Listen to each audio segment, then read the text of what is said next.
नमस्कार, आप देख रहे हैं एक्स्ट्रा डोज। 25 जून 1975 को जो इमरजेंसी देश में थोप दी गई थी तत्कालीन प्रधानमंत्री इंदिरा गांधी के द्वारा, उसी इमरजेंसी पर आज फिर से एक बार भारत में राजनीति तेज हो गई है, सियासत गर्मा गई है और बीजेपी के लिए ये संजीवनी साबित हो रही है। 50 साल बाद आज फिर से बीजेपी इस पर राजनीति कर रही है। बीजेपी को ये एक मौका मिल गया है क्योंकि बीजेपी को इस मौके की जरूरत भी थी, तलाश भी थी और बीजेपी वाकई बहुत दिनों से इंतजार में थी कि कब वर्षी आए, 50 साल कब पूरे हो इमरजेंसी के और वो इस बात का जिक्र करे क्योंकि संविधान की दुहाई सुन सुनकर बीजेपी के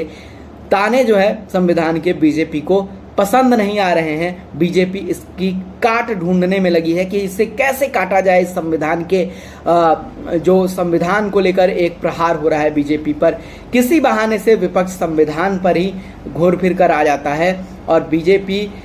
इस पर आकर फिर से एक बार फंस जाती है। बीजेपी कहती है हम संविधान बिल्कुल नहीं बदलना चाहते। इस पर प्रधानमंत्री नरेंद्र मोदी ने न जाने कितनी बार सफाई दी होगी, बीजेपी के नेताओं ने कितनी बार सफाई दी होगी, लेकिन विपक्ष है कि मानता नहीं। विपक्ष संविधान की प्रति लेकर आंदोलन करता है, संविधान की प्रति लेकर उसके सांसद शपथ लेते हैं और संसद में भी जब बैठते हैं तो संविधान की एक पॉकेट बुकलेट लेकर बैठते हैं और ये जताने की कोशिश करते हैं कि भाई संविधान की जिक्र जो है वो हर हमेशा होनी चाहिए और बीजेपी को हम इसी मुद्दे पर पकड़ेंगे। इसी मुद्दे पर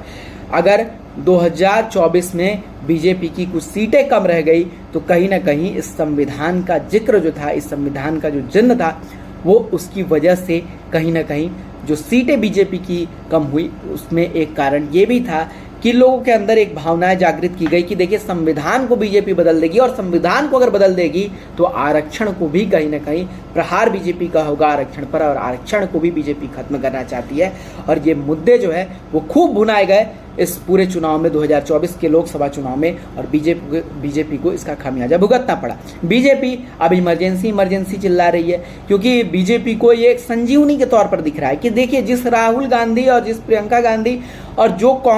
कांग्रेस के सहयोगी दल संविधान की प्रति लेकर घूम रहे हैं, उसी संविधान के भावनाओं की इंदिरा गांधी ने धज्जियां उड़ा दी थी, तत्कालीन प्रधानमंत्री थी। और क्यों उन्होंने धज्जियां उड़ाई थी? जब आपातकाल देश में लगाया जाता है, किन परिस्थितियों में लगाया जा सकता है ये आप समझिए। आपातकाल या तो देश में आंतरिक कोई समस्या हो, सरकार गिर रही हो, या आंतरिक विद्रोह हो रहा हो देश में सत्ता के खिलाफ, या किसी भी तरीके से देश में अगर विद्रोह की स्थिति है, कोई सरकार से कुछ चीजें संभल ही नहीं रही है, मतलब इस तरीके से अराजकता छा गया है कि बस अब सरकार को बस कठोरता से इमरजेंसी लागू करके इसे संभालने की ज़रूरत है, तब आप इमरजेंसी लागू कर सकते हैं। या फिर अगर देश को बाहर से किसी देश से खतरा है, अगर बाहर के खतरों से अगर निपटना है, चुनौतियों से अगर इस तरीके से निपटना है कि भारत के अंदर अगर वो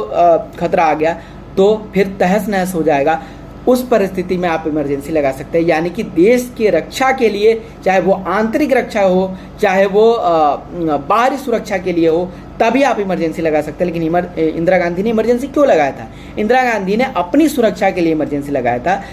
उनकी संसद सदस्यता जा रही थी कोर्ट के द्वारा और उसे ही बचाने के लिए इंदिरा गांधी ने इमरजेंसी देश पर थोप दिया था और 2 सालों के अंदर बहुत सारे अत्याचार हुए, जुल्म हुए, पुलिस ने बर्बरतापूर्ण तरीके से लोगों को जेलों में ठूसा। बहुत सारे नेता, जितने भी ये नेता आपको दिखते हैं जन आंदोलन से जागृत हुए, लालू यादव हो, नीतीश कुमार हो, बहुत सारे बीजेपी में ऐसे नेता हैं जो अब बहुत सारे अभी कांग्रेस में नेता हैं या कांग्रेस के सहयोगी दलों में जो नेता हैं, वो सभी उसी आंदोलन से निकल कर आए हैं। जयप्रकाश नारायण, राम मनोहर लोहिया, मोरारजी देसाई और ये सारे नेता जो हैं वो कभी इंदिरा गांधी के बहुत विरोधी हुआ करते थे। इमरजेंसी के दौरान जयप्रकाश नारायण, मोरारजी देसाई जैसे बड़े नेताओं ने एक क्रांति ला दी थी और बाद में इंदिरा गांधी की जो सत्ता है वो चली गई थी और इनकी सरकार बनी, लेकिन ज़्यादा दिनों तक चल नहीं पाई। 2.5 सालों में ही सरकार गिर गई और फिर से इंदिरा गांधी चुनाव जीतकर फिर से वो सत्ता में आई। लेकिन इस वक्त बीजेपी जो है इस पर खूब राजनीति कर रही है। बीजेपी को इस संजीवनी वटी की तरह लग रहा है कि भाई संविधान की दुहाई अगर राहुल गांधी दे रहे हैं, राहुल गांधी नेता विपक्ष बन गए हैं और संसद में भी वो आगे जरूर घेरेंगे इस मुद्दे पर, तो विपक्ष भी कहेगा कि आपको नैतिक अधिकार नहीं है, क्योंकि आप ही की सरकार ने इमरजेंसी लाई थी और इमरजेंसी के कारण ही भारत में जो संविधान की मूल भावनाओं की जो एक तरीके से आप कहें कि उस पर प्रहार हुआ था, वो इंदिरा गांधी के समय ही हुआ था। इंदिरा गांधी के हिस्से बहुत सारी उपलब्धियां भी रही, लेकिन अब कहते हैं ना कि अगर व्हाइट शर्ट पर एक बहुत बड़ा काला निशान लगा दिया जाए तो उसे किसी चश्मे से देखने की जरूरत नहीं है, वो दूर खड़ा व्यक्ति भी आराम से देख लेता है। वही इमरजेंसी इंदिरा गांधी और कांग्रेस के जो पॉलिटिकल करियर है उस पर एक दाग जैसा है, एक धब्बा जैसा है कि जब जब संविधान की बात होती है, जब जब इंदिरा गांधी और कांग्रेस के राजनीतिक सफर की बात होती है, तब तब इमरजेंसी की भी बात होती है।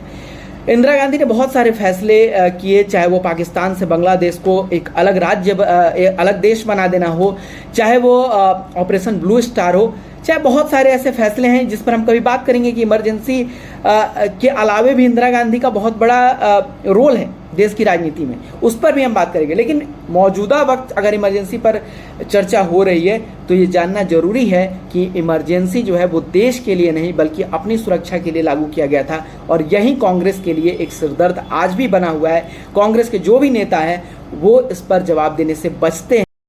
इस वीडियो में फिलहाल इतना ही, देखते रहिए एक्स्ट्रा डोज।